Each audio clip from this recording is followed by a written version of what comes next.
On Linisms of Gore. Based on Stroke's page of rare and largely unknown Gorean quotes, as found on the internet. Yes, the internet, which is a level of Earth technology not available on the planet Gore. Why not? Silence, slave. Whatever. I was just curious, perhaps it has something to do with priest kings. Curiosity is not becoming of a Kajira. I'm not a Kajira. Do you see a Keef brand on my thigh? Be silent, slave, or I shall whip you for your insolence.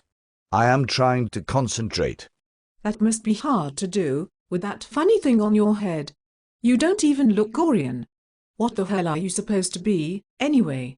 Silence, slave. This is supposed to be a funny cartoon, not a long drawn-out diorama or an epic description of some important fact.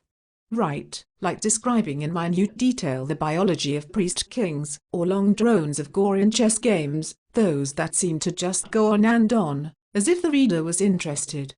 Silence, slave. Yes, master. Ha ha ha. There, much better. Shall we continue with the discourse on rare and largely unknown Gorean quotes? Of course, master. The self-proclaimed Urbar whispered to me, if you wish to be accepted, there are certain words that are used. The spelling of these words does not exist but in the minds of the clueless. The use of these words clearly identified the non-readers. The words are Carter, Cola, Uff and Rask. On Linisms of Gore, page 222. What? I'm just quoting where this came from, so the Wikipedia Nazis don't spam us with emails saying citation needed. There are no Wikipedia Nazis of Gore. We Goreans use scrolls, and even those are kept by the scribes, who also make said notations. The slave nods in agreement. I, too, nod in agreement. I wish you well. I wish you well, master. I, too, wish you well, slave. Yes, master. Please go on. It is I who will decide when I will go on, thus I am the master, you are just a slave. You shall go on when I go on and only when I decide, because this is the way of Gore. What are you? A slave. Who decides things? You do. You do. What? You do, master. Damn straight, slut. And we shall also ignore the fact that we look like mutated Lego people with inverted eyeballs. Yes, stupid master. What did you say? Nothing. Tra-la-la. Nothing. Tra-la-la what? Nothing tra-la-la, master. May a slave continue on, and speak now, please, master. Pretty please with slave orgasms on top. Yes, you may. Here's one. Just as the warrior walked out of the Pega tavern, saying his extensively complex goodbyes, a small tornado hit. The wind ripped sharply through the tavern, and I quickly ducked so that it would miss me. I looked up as another fellow got up off the floor. That was close, he remarked. The winds are bad, but it is much worse when they add steel to it as well. On Linisms of Gore, page 53. What was so funny about that? I don't know. Please don't kill me, master. I am just reading a text. Of course. Perhaps other ones will be more entertaining. I shall read the next one. The slave returned with the drink that he commanded of her. She stopped and knelt several feet away and spoke, Master, may this lowly slut bring you your drink? The man looked confused and then glared at the slave. I already ordered you to bring me the drink, you silly twit. Do I have to order you to bring it to me more than once? On Linisms of Gore, page 29. As the slave began to sweeten the rim of the bowl, a tremor moved through her body. Her eyes glazed over as she continued to press the bowl against her heat. Soon her hips were moving uncontrollably as she cried out, "Oh God! Oh God! Oh God!" A few when later, as she was before another customer, she spoke, "How can this girl serve you, master?" The wide-eyed man motioned towards her last customer and replied, "I'll have what he had." On Linisms of Gore, page 151. Who do you belong to, slut? Asked the man that the girl knelt before. No one, master. I am not owned. He looked surprised. But you wear a collar. You must be owned. No, master. This is a collar of protection, she said. The man was now very confused. So you are collared, but the collar is meaningless? Then I shall claim you for myself. He reached into a sack and pulled out a steel collar to put on the slave. The girl's collar then began to glow with an eerie light, and then 3 warriors suddenly appeared in the room. We are the protectors of the collar, they exclaimed. On Linisms of Gore, page 54. The slave looked up at him with her shiny new ruby collar glittering off of the tavern firelight. She looked so beautiful as she spoke. All right, master, now if you want permission to command me, you will allow me to design the website as I please, and I will decide who I will serve. What else could he do? He had never actually read any Gore books, and had no idea if her actions were permitted.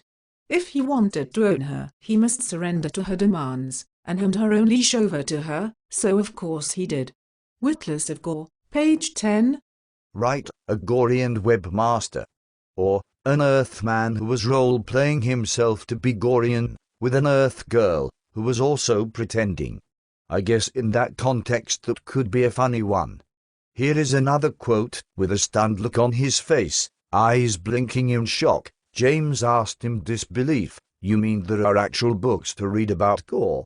He then reached out and took his sweet and steaming blood wine from the subby that sat before him. Witless of Gore, PG 216.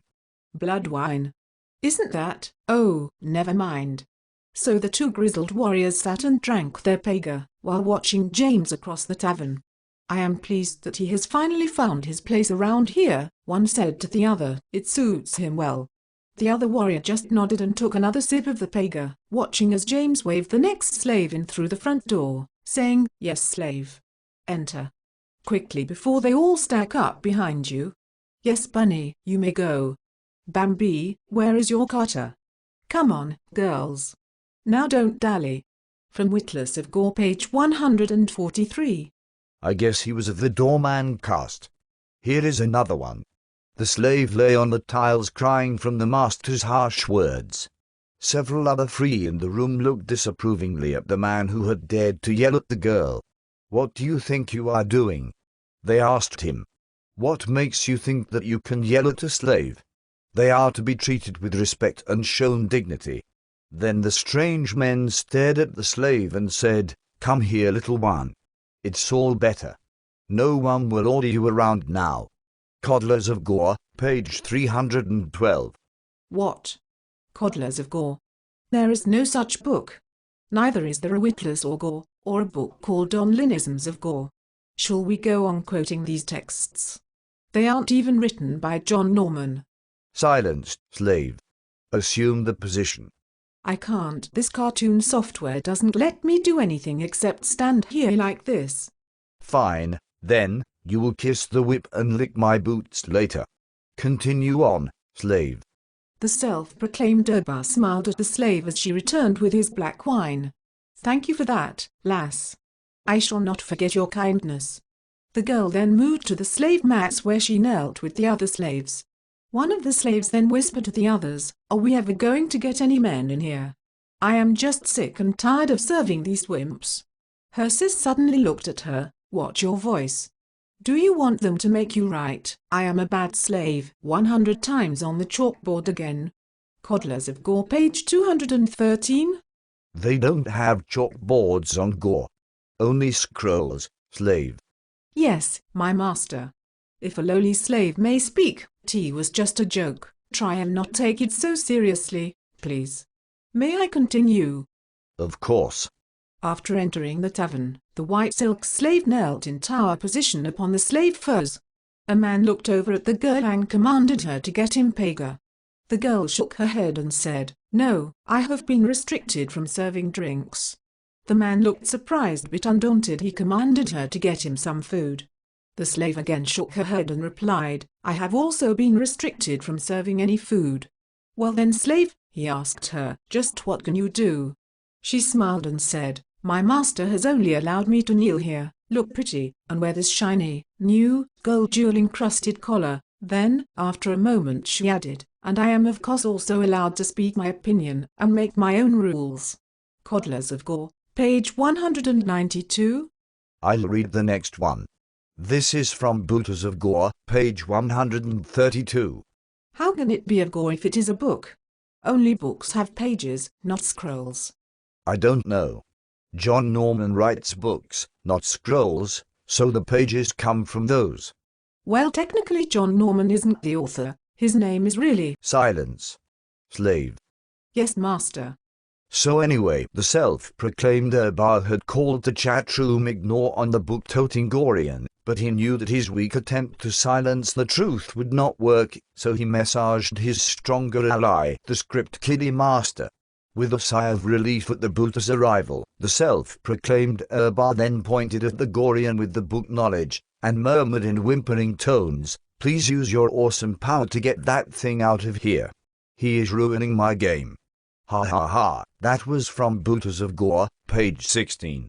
You know, booters, like someone boots you out of an IRC chat room, sort of thing. Yes, master, though there are no chat rooms on Gore. And I am not sure what a booter is anyway. Must be some old forgotten internet or BB's thing. Ah. Well, think of them as glorified Pega taverns, except without the Pega or slave girls. A bunch of warriors and scribes sitting before their computers, typing away their lives. Much like YouTube viewers on the planet Earth. Yes, master, of course, my master. Do you have more of these quotes to tell? Yes, my pretty slave. I have some from Initials of Gore. These are about, well, people with many initials. Would you like to hear some of them? Yes. Yes, what? Yes, master. I would like to hear them. I, too, would like to hear them, slave. I, too, would like to hear them, my master. You said that already, slave. Oh, yes, my master. Please forgive me. Does a slave beg forgiveness? Yes, a slave begs forgiveness. Okay, slave, beg forgiveness. I beg forgiveness. Again. Sorry, I lost track. I was distracted. Well, yes, I forgive you, then. Thank you, master.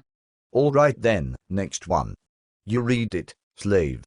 The slave with 6 sets of initials following her name knelt upon the furs and offered service. Then, a free man looked at the girl with confused expressions as they attempted to decipher the many meanings hidden in those initials.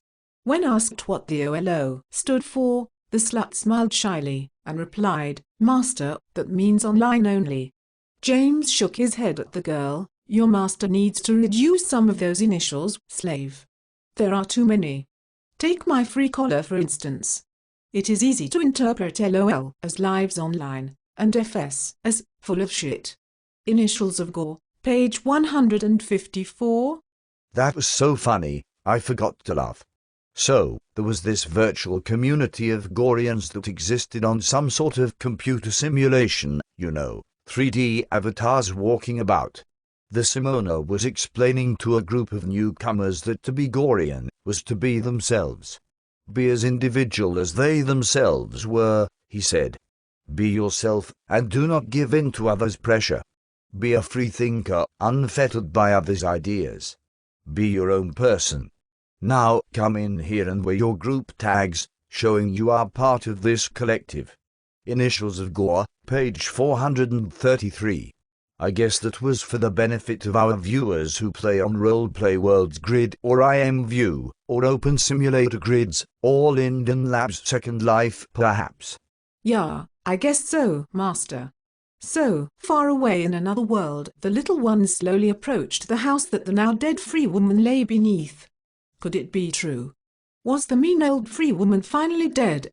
Were they now allowed to be happy and rejoice? Suddenly they sang out loudly, "Ding dong, the bitch is dead, which old bitch, the wicked bitch. Ding dong, the wicked bitch is dead." Little Ones of Gore, page 186. Oh, ha ha. The little ones, as if the Wizard of Oz munchkins made their way to Gore somehow. While you ponder that, I have another quote. The master smiled down at the girl and commanded her, "To my lap, little one." However, he had not taken her real-life existence into account. Suddenly, as the girl hoisted herself up and hopped onto his lap, the chair cracked and crashed. The master and the 300-pound little one collapsed to the floor, causing him a permanent injury. Little Ones of Gore, page 82. See? That is why you never want to mix your Second Life adventures with your real life. Who knows what that beautiful avatar looks like in the real world? Your slave girl could be terribly ugly, or in fact a man in disguise. Imagine your pretty Kajira is a guy. Hee hee hee. Anyway, on to the next quote. The little ones stood around me as I prepared for my long trip to the fabled land of Ah. The first one spoke, "Follow the dirty brick road." I could see the brick road as it spiraled off into the sunset. The next one spoke, "Follow the dirty brick road," she said. I nodded and started off on my journey, taking care not to step on their tiny feet. 3 of them then stopped before me and sang, "We represent the Little One Guild, the Little One Guild, the Little One Guild." Little Ones of Gore, page 212. The traveller from the BDSM world was easy to spot. He addressed the crowd of onlookers saying, "That's right. In my world we always speak like this." Trolls of Gore, page 192. Can a slave speak? You are speaking. Can I speak more, I mean, beyond this question without so much as interruption? As it pleases me, of course. Speak, slave. Thank you. Thank you, master. You are learning to be a true slave. I did not have to correct you. Yippee. Well, what? What were you going to say? I am sorry, I forget what I was going to say, master. That's okay, I have another one. The learned educator nodded thoughtfully as the student recited the Gorean alphabet. Upon completing it, the scribe smiled. "Well done, child. Now that you know your letters, know that all words are equal. The letters are to look the same. The difference is in how the words are used. Will you use them strong or will you be weak? Let the content of your words shape who you are, not the look of them." Scribes of Gore, page 232. Are any of these quotes going to be funny? Please say another, please, my master. The sweat felt cold on the slut's heated body as she filled the 3-footed bowl for the powerful man. He gazed upon her as a sleen gazes upon a ver or a tobuque. As food. As sustenance. Something to be used and abused by his power.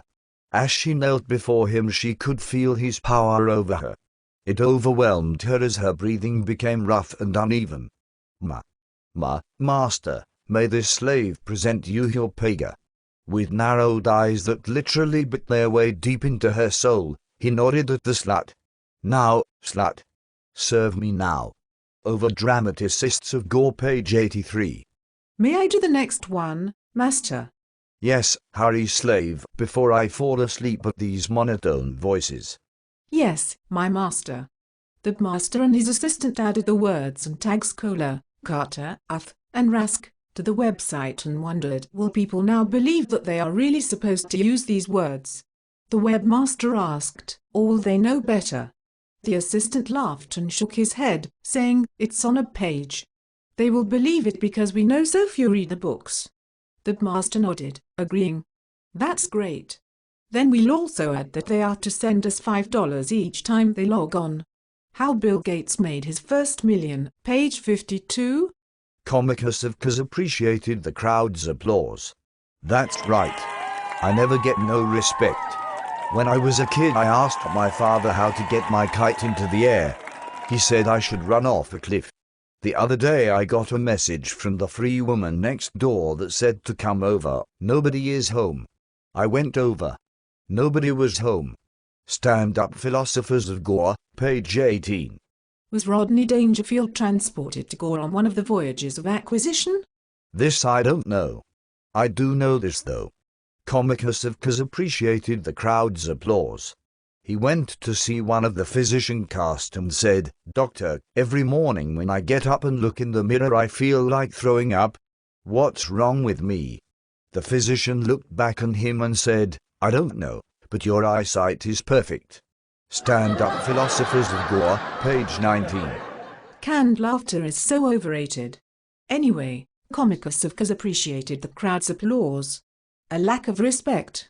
He questioned. I never get no respect. My free companion made me join a bridge club. I jump off next Tuesday. My free companion always likes to talk to me during sex. The other night, she yelled to me from my neighbor's house. I went to the doctor because I'd swallowed a bottle of sleeping pills. My doctor told me to have a few drinks and get some rest. Stand-up Philosophers of Gore, page 20. Comicus of Cos said his physician told him he was going crazy, so he said, "All right, if you don't mind, I'd like a second opinion." So, the physician said, "Very well, you're ugly too." Hee, master. Last week my tunic caught on fire. My free companion tried to put it out with an axe. Then, I was kidnapped and my free companion was sent a piece of my finger. She sent it back to the assassin saying she needed more proof. Stand-up Philosophers of Gore, page 21. Comicus of Cos appreciated the crowd's applause. Lately I have pondered the mysteries of life. Do illiterate people get the full impact of alphabet soup? If quizzes are quizzical, what does that make tests? And finally, who is the first person to say, "See that, Vulo? I'm gonna eat the next thing to come out of its ass"? Stand-up Philosophers of Gore, page 23. Most of that wasn't even Gorean, you lowly slut. Yes, my master. I know. However, Comicus of Cos appreciated the crowd's continued applause. And let me tell you about my free companion. She had claimed she was a virgin. But now, I find out that she's been on her knees more often than one of the initiates. She's been mounted more often than a military Thararian. This was quoted from Stand-Up Philosophers of Gore, page 22. I don't have any more quotes to tell. Thank you, master. Are you grateful I ran out of quotes, or grateful I am done reading them? I am most grateful for both, master. I, too, am grateful. I wish you well, my master. I, too, wish you well, slave. Thank you, master. I guess we are done. A. Hooray, master. May I retire to my kennel? No, go strip yourself naked, and then lie at the base of my furs, so you can warm them with me in a few on, or on, or some such short measurement of time. Yes, master. This video was brought to you by Star-Lord. We made this using the free version of Extra Normal Movie Maker on the web. Yes, because they only give you the downloadable program if you are on the Windows computer, yet he is on a Mac. Boo-hoo. I hope you enjoyed these quotes. Again, they came from old archives of jokes from IRC or some such chat thing on the net, by Strokes' page of rare and largely unknown Gorean quotes. Yes. Whoever they are. I didn't get a uniform resource locator for that, sorry. Yet, I wish you well. I wish you, oh wait, we said that already, master. Oh, yes. You are correct. Good night then, be well. I am not going there.